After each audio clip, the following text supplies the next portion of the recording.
What's up guys, welcome back to the channel once again. I swear, if you are from Jamaica, if you are from the Caribbean countries, this is a video to watch. It's Mia Mottley. She has come out and really addressed all the Caribbean countries and also the Jamaican. So guys, let's all watch this video until the end, then I'll come back with more comment. I'm your host, Team Tasty Reaction. Remember to give this video a thumbs up and all full credit goes to the original creator of this video. Will you pay $5 for domestic or regional travel or $10 for international travel to help save the planet? So that the people who benefit and whose children and grandchildren will benefit feel that they too are making a difference in the effort to save the world.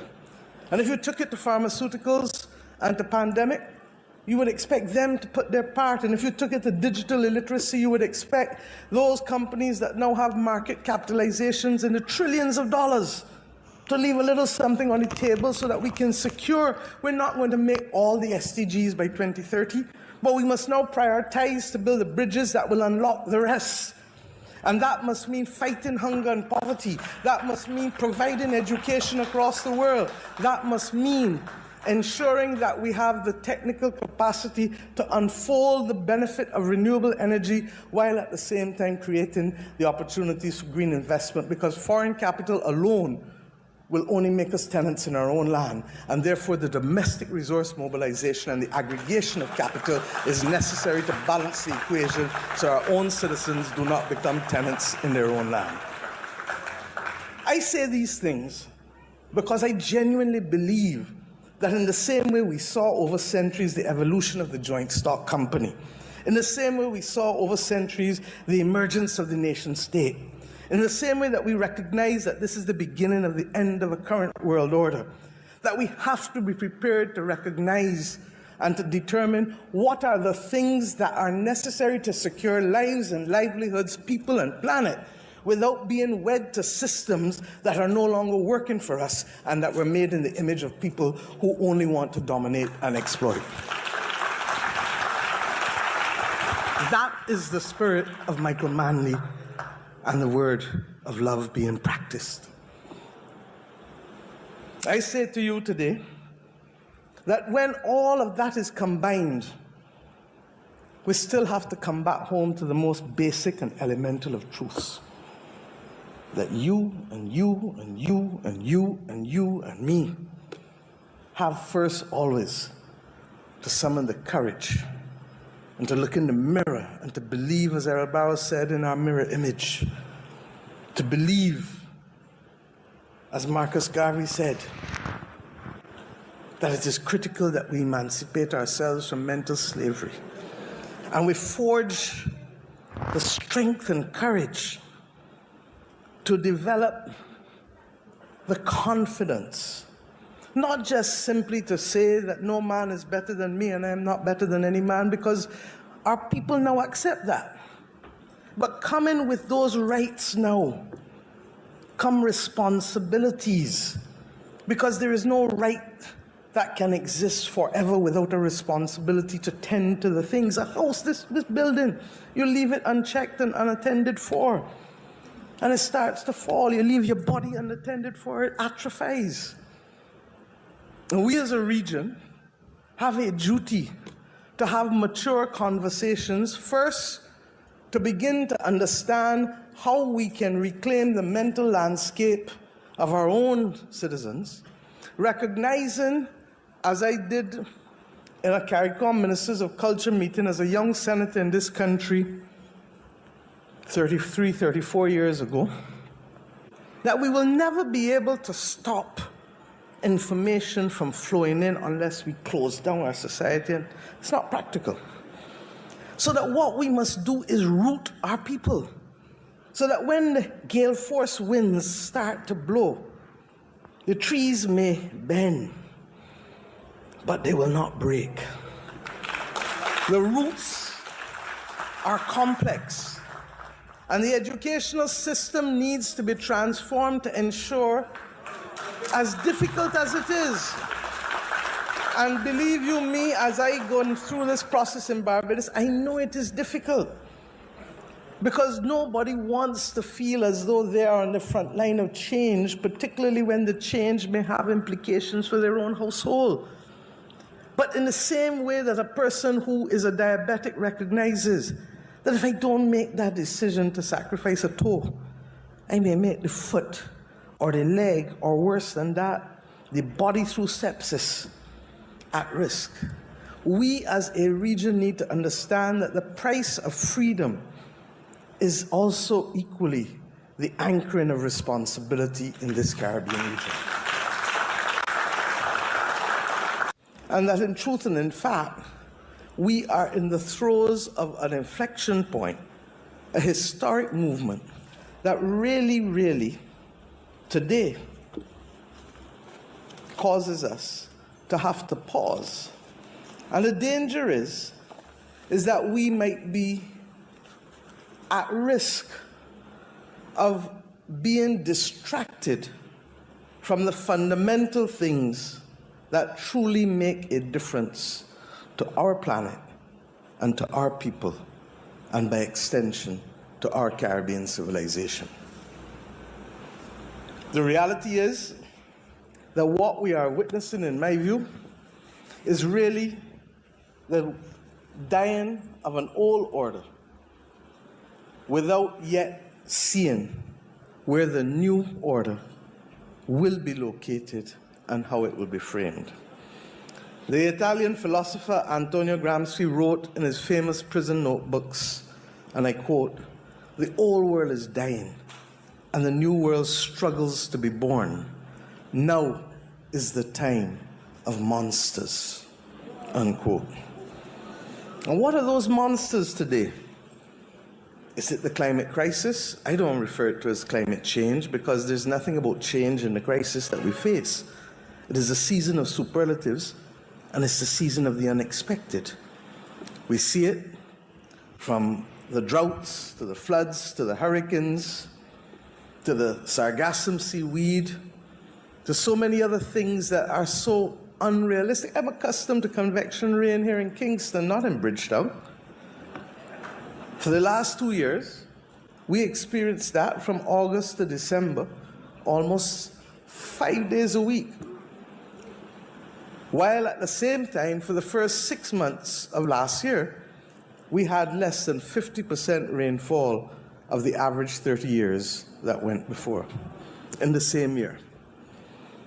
The monsters are the pandemics. And we acknowledge that with the increased heat, we are likely to see new pathogens develop, and by extension, new pandemics are likely to emerge. But even as we speak, separate from that, our abuse of antibiotics, antimicrobials, has led to an extraordinary level of antimicrobial resistance that now makes that responsible for the third highest number of deaths directly and indirectly in the world, and by 2050, it shall be responsible for the highest volume of deaths in the world, reversing a century of medical progress and making simple things like going to the dentist or going in the garden or having a baby risky things if you get an infection. We have seen environmental degradation generally, but in particular degradation of our soils. And there is the belief that it will considerably impact the already threatened food security that we have as a result of the impact of climate itself. But soil degradation in and of itself will make it worse. We are seeing the collapse of ecosystems and the collapse of and further loss of biodiversity. Things that we were accustomed to seeing are finding themselves removed from our environment. And at the same time, globally, we have 35 million people, refugees, across the world, fleeing wars, violence, persecution, and abject poverty. right here in our own region to across the world. The world itself is a dangerous place to be. The 1st of December, France had a government, as did Syria. Today, the 10th of December, both have been gone for a few days, one by law and one by force. We are at an interesting point. We hear of the movement against incumbents more than anything else. Some of it expresses itself in right-wing populism, some of it in the UK, left of centre. But in both instances, it's an anti-incumbent move, largely because much of what people have had to experience in this polycrisis moment in the last 5 years has made life difficult for most and perplexing for all. The spectacle of fake news and the inability to control a narrative to build a nation, where broadcasting used to be the order of the day and now narrowcasting and echo chambers replace it. We have more than ever to determine what does love look like in this, the third decade of the 21st century. And because time limits me, I'll just address a few matters. One, as it relates to regional integration and foreign policy. Two, as it relates to the reform of the international financial system and by extension our capacity to meet the global public goods that are critical for our survival on the planet as people. And finally, the utter and absolute importance as Caribbean people of the psychological reinforcement of our cultural identity to give us purpose and to give us unity and solidarity to weather these difficult times as the New World Order finds itself emerging. May not be for a few decades, maybe as soon as the next 5-10 years. And it is slow upon us when all of a sudden, as we saw in Syria, it is immediately upon us. And that is the nature of the world in which we live today, where the powers that influence and the information that is generated goes way beyond the nation state. And to that extent, on this day of International Human Rights Day, one asks yourself, what will that new world order look like? And what will truly be the power of nation states? Will small states be able to survive without deep functional cooperation and pooling? Or will they become collateral victims as the world seeks to line up behind great powers yet again? Particularly if the multilateral rules-based system that we have is not allowed to work for us. I say to you that it is critical that we not be sucked in to the bankruptcy of the current global world order. And if we go back to what love was for Michael Manley, and I'm amazed at the extent to which even the language used foretold the times in which we come to live in. There is no doubt that we are in a race against time, and those who doubt it will fail to prepare. And that, for us, means that we recognize that love fundamentally is about caring, seeing, hearing, and feeling. Fundamentally is about resilience, a word that Michael used more ahead of his time than most. And love is about transformation. We have taken long to do some of these things, not because of laziness, but because of the complexity of the root system that has caused us to be victims of another order that effectively took away from us identity and movement. And I dare say that so fundamental is the human resistance against that type of activity that I really believe that that is one of the reasons for the strong anti-incumbent movement globally, coming after 2 to 3 years of restricted movement and increased cost of living where persons are trying to recoup losses in the shortest possible time from a pandemic, that has caused people to say, hey, you didn't see me for a few years, but watch me now, I'm here. And if you don't realize I'm here, I'm going to show you that I'm here. And we've seen it country by country by country by country. But if we come to understanding what that race to become resilient must look like, it is being thrown at us more than ever through the climate crisis. And that is why, in a very real sense, the global south, in its victimhood, has a renewed sense of solidarity, because we all know that we didn't cause the problem, and that in fact we are now bearing double jeopardy, because having been the beast of burden to enrich those who built the Industrial Revolution, we are now the first victims on the front line to the consequences of the Industrial Revolution in terms of greenhouse warming. Hello guys, welcome back. I hope you have watched that full clip of the Prime Minister of Barbados called Mottley. Mottley, she has been really defending for the black people, defending for the Caribbean country for so many years. She is the leader of the CARASCOM. She's the chair of the leader of CARASCOM, and she's really the fearless leader. And I really love this Mottley because of one thing.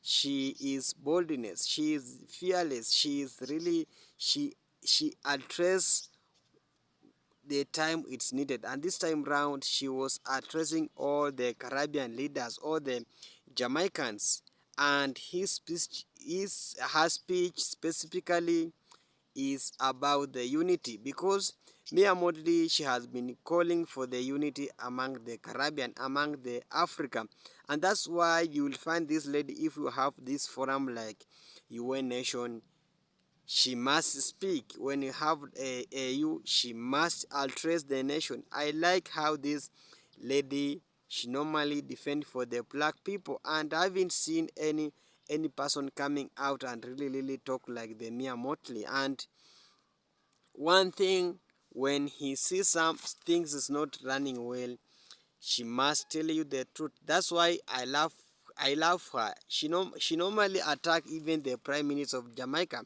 She has really attacked so the puppet leaders in Jamaica, because she's the only one who can now talk in Caribbean, because you find that most of these Jamaican, most of these Caribbean leaders, they have been becoming a puppet to the worst people, and she listen for them, and that's why she normally coming out and tell the black leaders that you guys, you are black, you must coming out and really united, because unity is power. When we remain divided, the enemy will gain access to us, and that's his message all over. It's all about unity, and it's all about demanding for the good governance, and also leaders to work for their people. This is her message for so many years. And also she was also talking about attacking what I can call, because most of the Caribbean countries mostly rely on the International Monetary Funding, IMF Bank, and also the World Bank.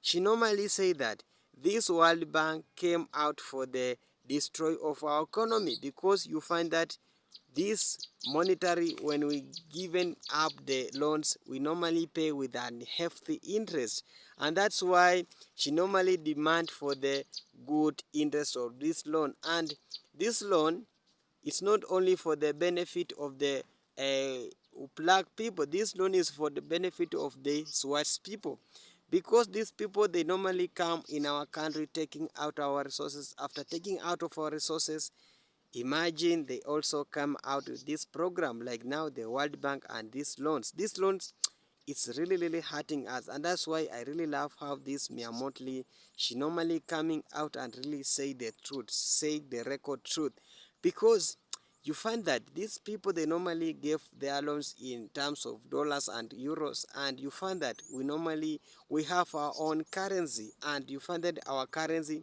is valuable. We pay with those dollars. So she also championing for the to raise our currency high. We import things in our currency, but these people, they don't listen. And that's why I really love how this Mia Mottley normally coming out and really setting the right thing, because when you being quiet like other Caribbean leaders, you will really not prosper. And I normally like how the here in this channel, most of people really like Mia Mottley. I've been bringing Mia Mottley for so many years because of her boldness and also love for the Caribbean people, because she's not selfish, because telling coming out and telling the world leaders the reality, she's not is this is shows that this lady, she's the fearless, and she really like the rights of the black people.